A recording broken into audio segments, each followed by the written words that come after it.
Topo Athletic is committed to lifelong health and better movement. Topo builds running shoes for those who get out there every day regardless of weather, speed, energy, or mood. Their distinctive fit and feel combines instinctive human movement with modern performance and lightweight comfort to help you keep going, keep trying, and keep moving.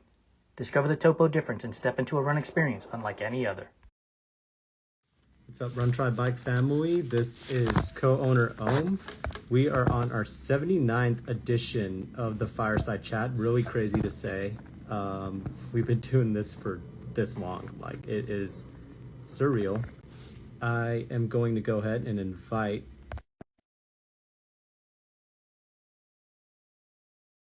Michelle. I just want to say that the winner for the Trivia Thursday of Topo is going to be announced on Thursday. We just put the winners in a randomizer, and you're about to find out who that is. And great timing, Michelle.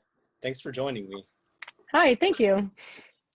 Super excited to have you. And just like with any other guest, we know that people are typically very humble in presenting themselves. So I'm going to give you a hype up intro that you've already heard in the green room, full transparency. But I know you're excited to hear it again. So here we go. All right. And full transparency with the notepad too. Not shying away from that either. All right. Get ready to be inspired. My next guest is endurance coach Michelle Simmons. Diagnosed with cancer at 25, Michelle turned her health crisis into a mission, helping others find their inner athlete. This superstar coach empowers women to push their limits. She's an 18-time Ironman finisher, 4-time world championship in Kona, and she has been coaching for 15 years. Please welcome the amazing Michelle Simmons. Thank you.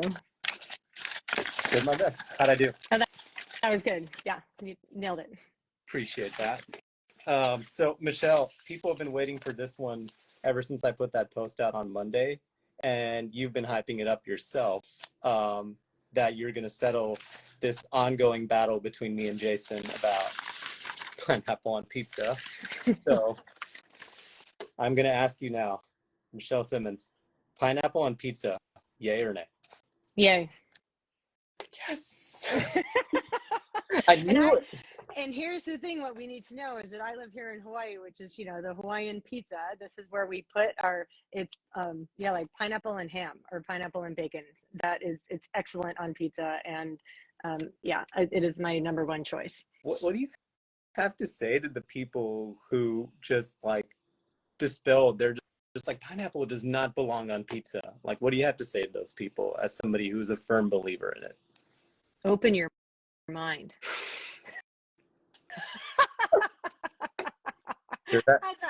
Try something new. You might surprise yourself. I can't wait till Jason hears that one when he's going back on the video. He's actually going to be happy that he just won, because he would have left the chat anyways as a true New Yorker. So. Well, Michelle, I'm going to dive right into it. I'm so excited to ask you all the questions. I want to hear all the things about your amazing story. And I've been on like your Instagram and your socials, and I've seen some of the stuff you posted, and I've really resonated with it. But I want to start back from the beginning. You've been an endurance athlete pretty much your entire life. How did you get your start in endurance sports? It's a good question. So I've been an athlete my whole life, like since my mom put me in gymnastics when I was like 4. And I can't say that I know where it came from, but I've always wanted to work hard. I enjoy working hard. I enjoy pushing myself. I enjoy finding where my limits are. And that was like from the time that I was a kid. And so at some point in college, I graduated from Arizona State University, where I was a springboard diver. And at the same time, I was swimming as well. I swam in high school, and I started swimming with a master's program there. And of course, like, I met a boy, and he was like, "You're athletic. Let's get you a bike." And I was like, "You're cute. Okay, I'll get a bike so I can like chase you around." Right? It's a standard 20-somethings do. So yeah, I got my start in triathlon. I was like 20 or 21. So it's been my first triathlon was in 1995. And what's funny is that I age myself some, because I'm like, back then, when I tell people how I entered my first Ironman, I'm like, you know what? Like, there was no active.com. And like we had to print out, we had to go to the website, first of all, like find out that there was an Ironman, because social media wasn't a thing, you know, active.com wasn't a thing. It was just this word of mouth. And I heard about some guy who like went to New Zealand to do an Ironman. And I'm like, what's an Ironman? That, you know, like, oh my gosh, that's crazy. And so yeah, you know, like it was just that classic story of, you know, we're out in a bar and we're drinking and we're like, let's do an Ironman. And, you know, we decided to do Ironman Canada in 1997. And so we had to print out the, you know, the entry form, fill it out by pen, put it in the envelope with a stamp, you know, mail it and hope that we got in. And this is before, you know, because they didn't really sell out back then, right? Because it wasn't like, you know, you have 24 hours to enter and then it's like no entry frenzy like that. But yeah, so that's how I started. And when we started, we knew nothing, right? Pick a mistake. And I made it because, you know, there were no coaches. We didn't know, I mean, we didn't know anything about technology. I didn't have a Garmin. It was like, I don't know, how long can I swim? I mean, and I was a good swimmer at the time, but how long can I bike? And running was a whole new thing. I was injured the whole time I was training because I didn't know what I was doing. I'm like, oh, I'm fit enough. I could go run 10 miles. I'm like, well, my heart could take it because I was a swimmer, but my knees couldn't take it because I hadn't put the time in to do the pounding. So yeah, I've been doing, and then from then I've been just, I mean, yeah, this year might be the first year, well, other than maybe some time in COVID, where I didn't actually do a triathlon since 1995. Wow. Just, yeah, the consistency of years and decades, I guess. That's amazing. That is impressive longevity of just like, you're like the definition of like consistency and perseverance. And that is just really cool. And one thing I do have to add is that we had another guest, Dianthe, who has been trail running since 1993. So I have to ask you this question. Have you ever had to fax an entry before? I don't think I faxed one, but I definitely mailed them, like snail mail. And I have, you would laugh because I could probably get it out right now. I'd have to do a little digging, but in my file cabinet, like back in those days, they would mail us the results, right? They would print out the results. So it'd be, you know, 10 days later, you'd get an envelope from the race director with the printed out results because they weren't online. And then and I would study them. I kept them in a folder. And I think I still have some of my triathlon results from 1995, which would just be a total trip to get out and look at that folder. Oh, man, that's incredible. I would frame those. I had those. So the next question, the next topic I want to dive into, and this is one of your pinned posts on your social media. It's a big part of your story. I want you to take me back to Cinco de Mayo 24 years ago. You were just 25 years old. You were diagnosed with Hodgkin's lymphoma. You were young and healthy. How did you react? Like, what was going through your mind when you got that diagnosis? No, there's a whole story here, right? Because like, so I was living in Arizona at the time. I woke up one morning to just a chain of lymph nodes around my collarbone. There were like 3 of them that were pretty swollen, and they didn't hurt, but I couldn't, like, to turn my head was just really stiff because it was all inflamed. And this is the week before the Wildflower Triathlon. That was like usually early May, like May 1st or something was the triathlon. So end of April, I wake up with this chain of lymph nodes, and I'm like, well, I'm going to this race. Like, and I managed to get in to see a doctor, and he looked at me and he said something like, oh, you know, you might have mono. And I was like, oh, doc, I can't have mono. You do not understand. Like, I have 3 half Ironmans and a full Ironman on my schedule this summer. Like, I don't have time to have mono. And he looked at me and he said, no, you don't understand. If you have mono, we jump up and down and clap our hands. And I was like, I don't know why, because if I were to experience that situation now, I would probe and ask the doctor more questions. But as a 25-year-old, I didn't probe and ask the doctor any more questions. I just thought he was a jerk. And I turned around and I walked out and I got in my car and I packed my bike and I drove to California to do this half Ironman triathlon. So I did the race. And what's funny is that, you know how critical we are of ourselves? Like, so, you know, you go and you do the race and in the moment, you're like, that sucked. You know, like that wasn't like I didn't have an extra gear and I was mad at myself. And looking back now, I'm like, oh my God, I did amazing in that race. Like I had cancer like while I did that race, and looking back and like knowing, you know, the whole picture and knowing what I know now, it's like, wow, I actually did really well. But my mom knew me really well at the time, and she was way more concerned about the lumps than I was. And so like I have to give a shout out to my mom for her sense of urgency in getting this diagnosed. Basically, she was like, she knew some doctors at the Cleveland Clinic, and she was like, you're coming home. It's Mother's Day anyway, so I bought you a plane ticket and you're coming home to Cleveland. That's where I grew up, was in Ohio.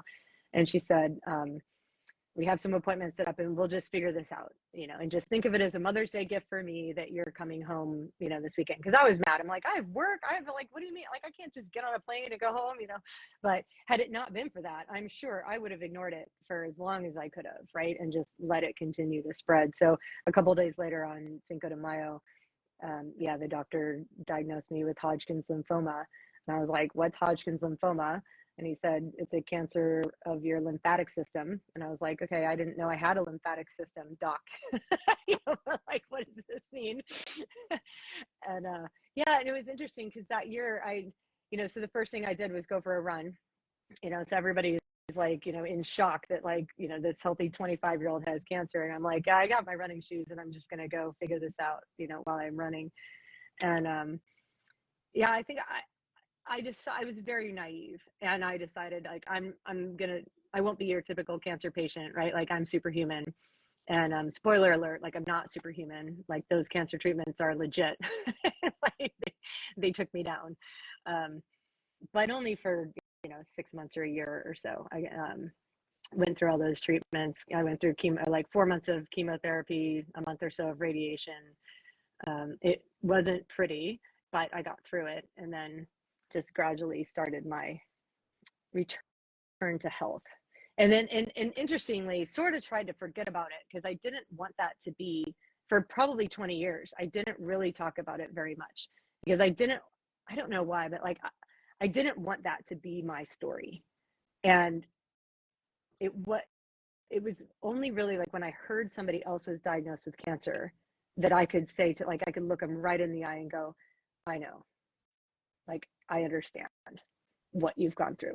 And it might be because I feel like, I mean, so you've run ultras, so you know this. And like I would say with Ironmans too, it's like trying to explain what an Ironman is like to somebody who's never done an Ironman is a fool's errand, right? Like, I mean, I can tell you all day long, like what it's like at mile 16, of the Ironman marathon, but like, unless you've done one, like you don't know what that feels like. And the same thing with like 100-mile run, like until you've done a 100-mile run, you don't know what it feels like at mile 80. And so I felt like maybe it was a similar kind of thing with the cancer. It's like, if you've gone through it, I'm like, oh, we have lots to talk about, right? But if you haven't gone through it, like, I don't know, like you don't need to know about all the complications that go along with chemotherapy and radiation. And, like I just, but I do appreciate the experience because of the connection then that allows me to have with other people who find themselves in that situation, right? And like they're scared, and I'm like, okay, well then I can at least be somewhat of a, I'm not call it a role model, but like an inspiration maybe to go like, it is possible. Like there's life after cancer. Like the life during cancer sucks, and there's no way around that. Like it just sucks. But you persevere, just like we persevere with everything that we do. Yeah, I love your perspective on that, and thank you so much for sharing all that. I really appreciate that, and I know that there are people who are watching this that are going to benefit from that, whether it's they're watching it live or they're going to watch it later. There are people that are going to benefit from it, like you said. So one of the things you mentioned on that post is talking about having a newfound obsession with health. Talk about how your experience shifted your perspective on what a healthy lifestyle is. Yeah, so that's a good point. And it is, my perspective on health has really shifted like over 25 years. And this is such a broad topic. I'm like, oh my gosh, where do I start? Health starts with our lifestyle, right? It starts with how we're thinking, how we're fueling ourselves, how we're moving our bodies, how we're sleeping, like those are the four major pillars. And when I'm teaching people with like a holistic, because I teach this now like in a structured way, and when I'm teaching it, it's about those four pillars, right? So like your mindset, your sleep, your nutrition, and your movement habits. And I think that since I'm talking to endurance athletes, I'm assuming like the majority of the audience here, you know, is endurance athletes, and I have been there. You know, there's a thinking that like, oh, well, I'm exercising so much, and so that's healthy. And I would argue that like it's absolutely possible to take that way too far, right? That like we can push too much volume too fast, we can push too much intensity too frequently, and either of those things, or like just either ramping too hard or not allowing yourself to rest. Like there's ways that our endurance training can wreak havoc on our physiology, like on our systems, where our cortisol is high, our insulin might be elevated, you know, for longer than it should be. And when we're not aware of those things, and you just have this mindset that training is healthy, and so like, and so I'm just going to train more and I'll be healthy. It's not true, you know. And so there's a sweet spot in there of like what is like if we're going for optimal health. I'm not sure that layering performance driven metrics on top of that is the way to optimal health. And so when we're balancing out, you know, like, and you say, so when I'm working with an athlete, it'll be like, all right, what are your goals? Why are they important to you? And then like trying to mesh what their lifestyle is with like how long is it going to take us to achieve that goal, right? Because like I can take an athlete and turn their fitness around in 6 or 8 weeks if I wanted, right? Just like you just pile on the intensity and you're going to see huge gains. And then what's going to happen?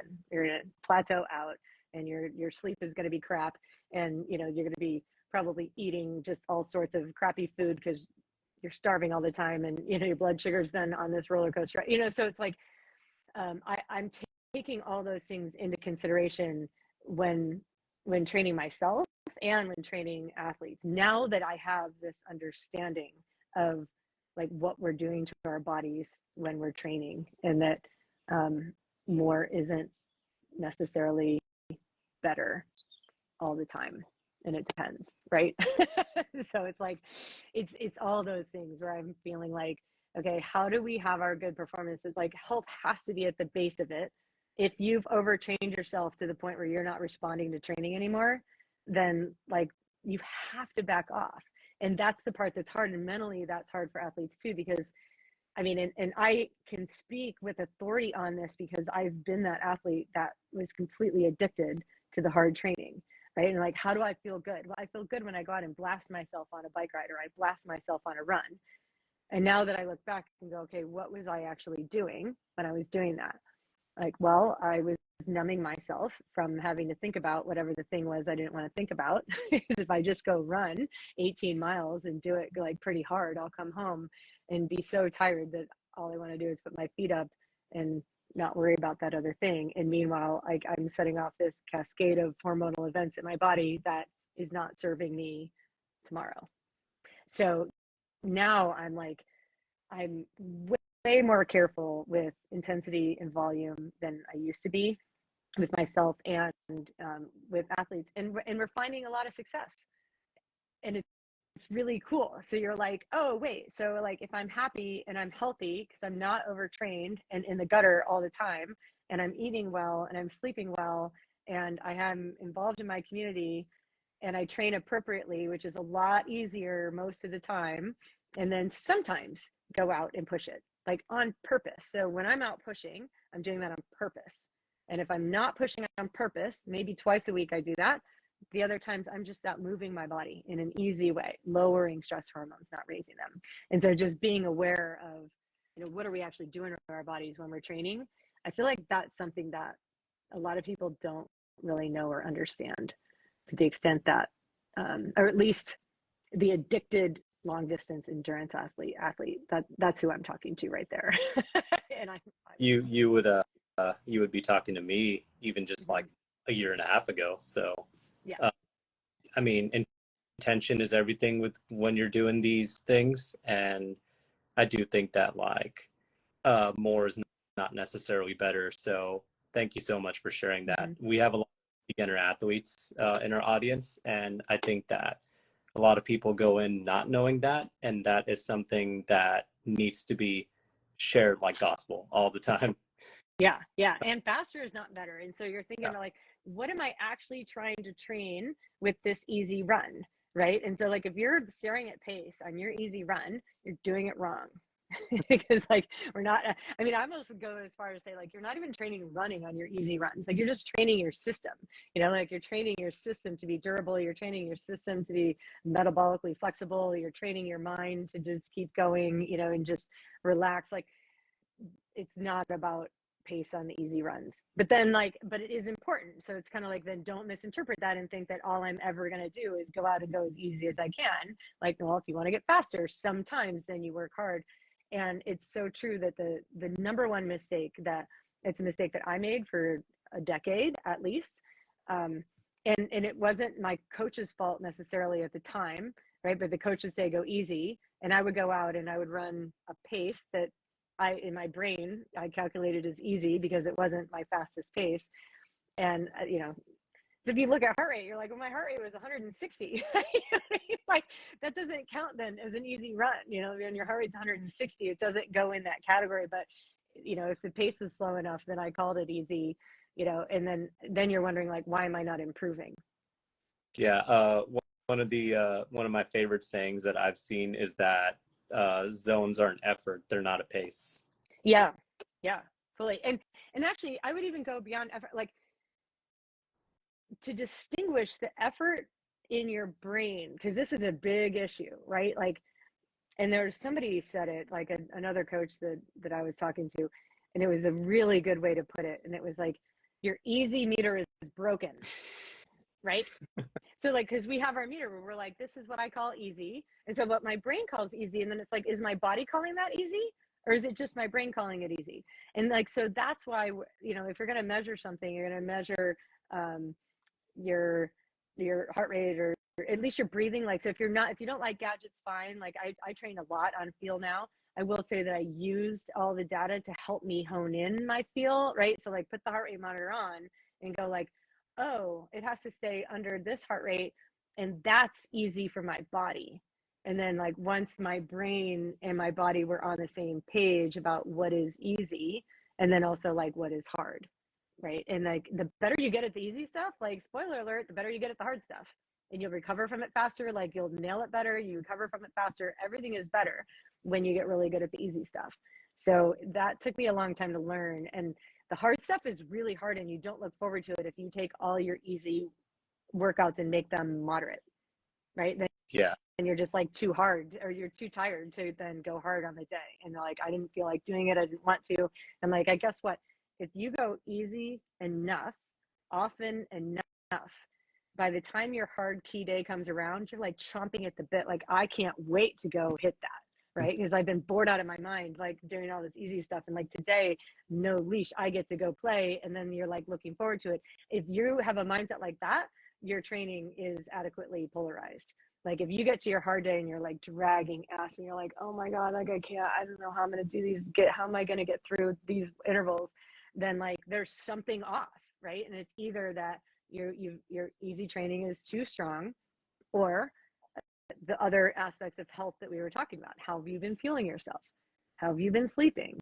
How are your relationships? What are what's your mindset? Like all those things play in to this dance that we do, with training.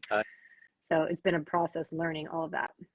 I am, well, first off, I want to give a shout out to community leader Adina for saying RPE for life, because there are days where I absolutely do agree with that. I love rate of perceived exertion. I don't always love wearing my heart rate monitor.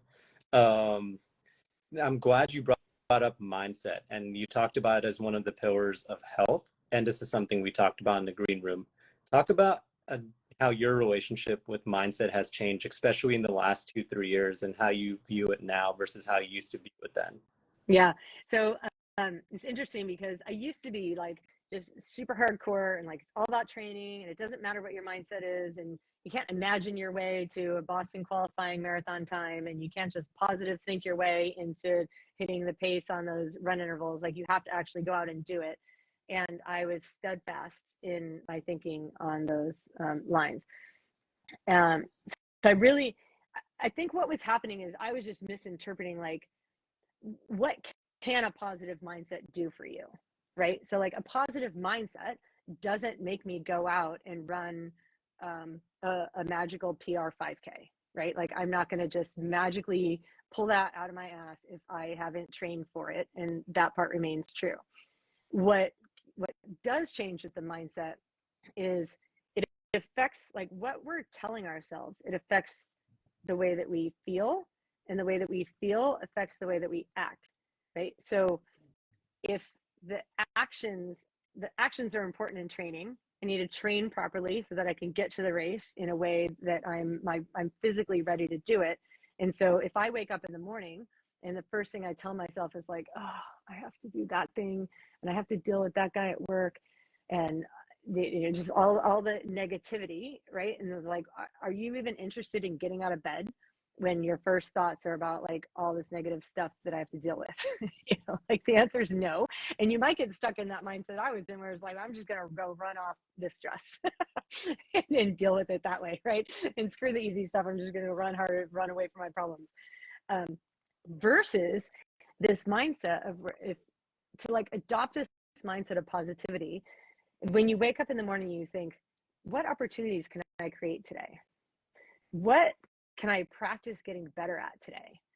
And it's like, pick the thing. I can practice being more aware of how I interact with strangers. And like, I'm going to today go out and smile and wave to strangers. I'm going to be kind to people. Or I'm going to be really aware today, or like, I know I have something stressful, an event that normally would cause me anxiety or angst. And I can think, this is an opportunity for me to do that thing without getting all riled up. I'm going to see how calm I can be in that situation, where otherwise I would be an angry mess, right? And so when you approach, so it's like, pick the thing in your life. It doesn't matter what it is. I'm afraid of that long ocean swim. Great. This is an opportunity for you to show yourself that, this is something that you can conquer. So then we like take our baby steps along the way. And so for me, I think the mindset is more a matter of like, when we recognize like a negativity, like the way that we're talking to ourselves or the way that we're viewing a situation, and then we assess, is the way I'm viewing this helpful for me right now, or is it dragging me down? And if the way I'm viewing something is dragging me down because I'm thinking about it in a negative way, it is fully 100% in my control to find another way I can flip it and find another way to look at it. And it doesn't change the actual thing, right? Like, if I'm afraid of ocean swimming, I don't have to tell myself I'm not afraid. I can accept that, like, oh, I'm feeling some fear or anxiety around this thing that I'm about to do. And so instead of squashing that down, I accept, okay, that's how I'm feeling. That's interesting. Okay, what can I do with that? Well, this is an opportunity for me to show myself that I'm stronger than I thought, or even though I'm afraid, I can go do the thing anyway. And then how do I feel about myself when I do that thing? And so it's a matter of recognizing ourselves for the things that we're doing well. Like, what am I doing right? And then when I recognize myself for that thing, I can then like boost my own self-esteem and my self-confidence and say, oh, okay, like I did that. So what else can I do? And then the door starts opening up, right? And then that's like, you could just start going down this path and go, oh yeah, okay, I can do that too. It matters how we're talking to ourselves. And so being mindfully aware of the voice in your head and what's it telling you, right? And is it the voice? And I will say too, in some of the like the mindset certification courses that I've taken, a huge aha for me that was just, I mean, this was huge. Realizing that everyone else in the course had a similar negative voice. So like all that negative shit that you say to yourself and that I say to myself about how I'm not good enough and I don't belong here and I'm not going to be able to do this well enough and I pick all the things. Everyone has that voice. And for me, that was such an aha to go, oh my gosh, like everyone has that voice. It's not like, it's like part of the human condition to have that voice. And so then when you realize that like, oh, I'm not alone here. There's nothing wrong with me. Then it's like, all right, hang on. Now I have a choice. Like I can choose to listen to a different voice. I can hush that voice, right? I mean, do I belong here on this Instagram live, like talking to you about all this stuff? I mean, initially you could go like, who am I to do that? Who am I? I'm just Michelle Simmons. Like, I'm not like this famous name, blah, blah, blah. And then you go, you know what? No, I have a lot of like valuable things that I can share with people and that people might benefit from hearing. And so I go, I'm going to say yes. And I'm going to put myself in this situation. And then you like see what happens. And it's gratifying to do. And it's life becomes really fun when you look at it like it's this game that I get to choose and decide, what do I want to do with myself and how do I want to do it? With what mindset do I want to take with me on this journey, right? Do I want to do it with a chip on my shoulder trying to prove to everybody that I'm good enough, or do I want to do it like with this sense of joy of like, gosh, it's so beautiful out here, these trails are incredible and this community is so nice, and you know what I mean, like, so like there's a way to enjoy that journey of this ultra versus if I don't go under 17 hours, like, you know, I'm gonna I suck. Right? So it's like, which way is more enjoyable? Which way is more, you know, is going to set you up for the long journey? Well, first off, you're not just Michelle Simmons. You are, according to my hype card, you are the amazing Michelle Simmons. So thank you. Second off, this is another thing that we talked about in the green room. And this is the last question I want to ask before the rapid fire. And it's a very important question, and it's something that we talked about extensively in the green room. You've been doing this thing a long time. You've been in the sport a long time as a female coach, as a female endurance athlete. What do you think has changed for the better? What do you think still needs to change?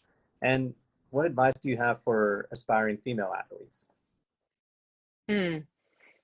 Right. So things that have changed for the better is that we know so much more about how to train properly and in a healthy way to set us up for success than we did before. So like 2 decades ago, we really had no idea. We were all running blind, or at least most of us in the amateur world were clueless about how to fuel ourselves and how to pace ourselves and how to build a progressive training program. So I'd say like progress on, we know now how to do this in a good, fun, positive, healthy way. So like, that's awesome.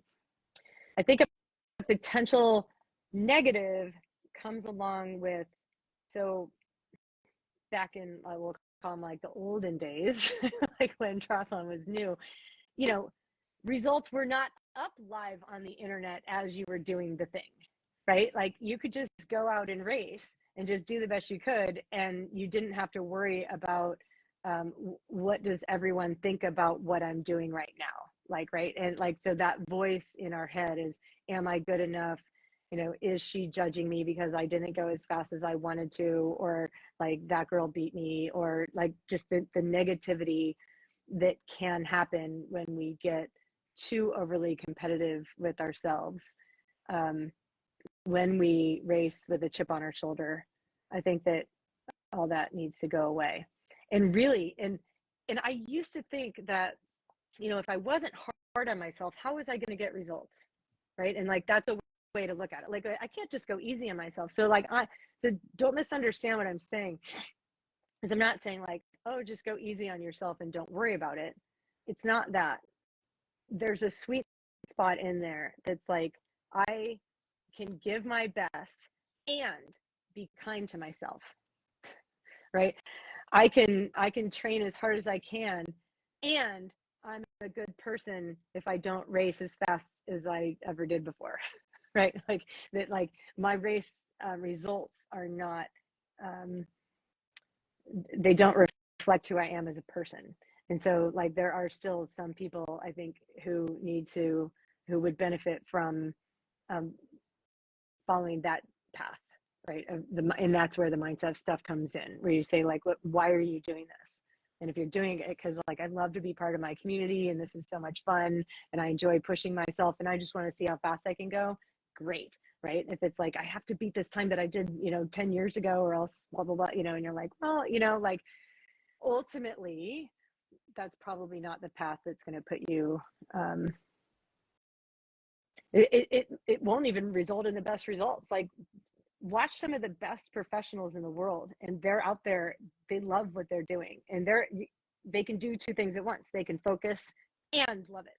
So it's not an either or. And so when I tell athletes like, go have fun with that race today or tomorrow, whenever it is, I'm not saying be frivolous and bounce around and don't try, because guess what? Trying your best is fun.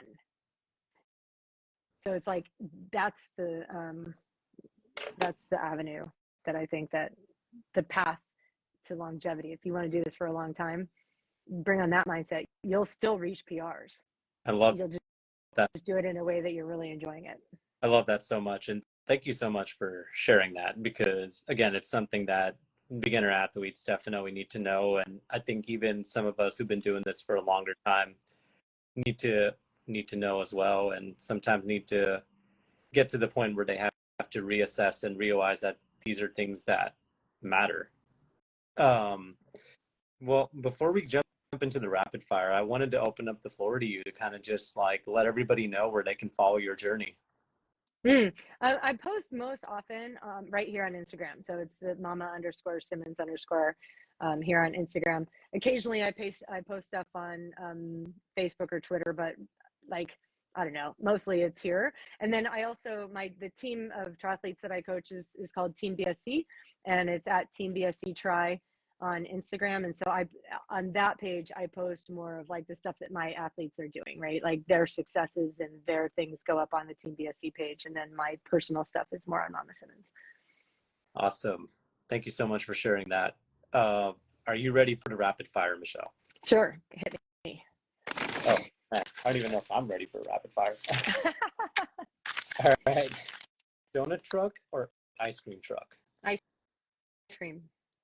Love that. What flavor of ice cream? Chocolate. Love it. Nut butter, crunchy or creamy? Crunchy. Oh, Good. I'm fast on this, right? dude, I am team crunchy too. I love it. Candy corn, yay or nay? Okay, so it depends. Can I do it depends in a rapid fire? Yes. Okay, so if you're in the middle of a Zwift race, yes. Otherwise, no. That's a fair. I think I'm no all the time because it's. If I need sugar, like this would be the thing. Like there's times where like, when you're working out, like at your threshold or near your threshold, and your body needs sugar, I will accept sugar in any form. But outside of that situation, that's where I would say no to the candy corn. I just think there's so many better forms. There are, but guess what? If that's all you had, I would eat it. It wouldn't be my number one choice, but like if I had to eat it and I needed fuel, I would eat it because yeah, my body needs sugar. I will give it sugar in whatever form I can find. I respect that answer. Peeps, yay or nay? No. When I was 10, yes, but not anymore. When I was absolutely never. Favorite candy bar? Reese's. Does that count as a candy bar? Reese's cups? Those, I mean, I'll take it. Maybe those. candy is a Or better Snickers. question. Snickers too. I like Snickers bars. Red velvet. Is it a real flavor or is it chocolate with red food dye? No, it's red dye for sure. Yep. Panda, are you a fan of licorice? No, I don't like it at all. All right. Skipping that one. Apple cider or pumpkin spice? Apple cider. I'm totally a pumpkin spice guy, but Jason's an apple cider guy. Just another thing to agree on. So when he's mad at me about the pineapple thing, you could be like, but she likes apple cider.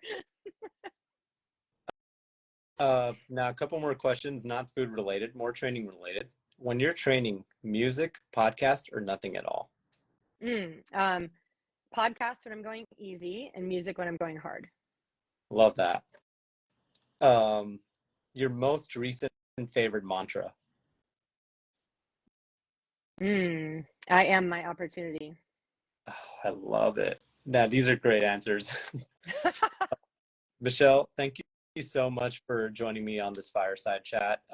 It's been exciting having you on, and this has just been a great, honestly, an eye-opening conversation for me. Just stuff that I've kind of learned along the way, but like being able to hear it from someone's perspective of someone who's been doing this a long time and has gotten a lot of wisdom it was truly an honor to talk to you. So I appreciate the opportunity. Yeah, thanks. No, I appreciate it as well. So thank you. I hope you have a great rest of your evening. All right, thanks.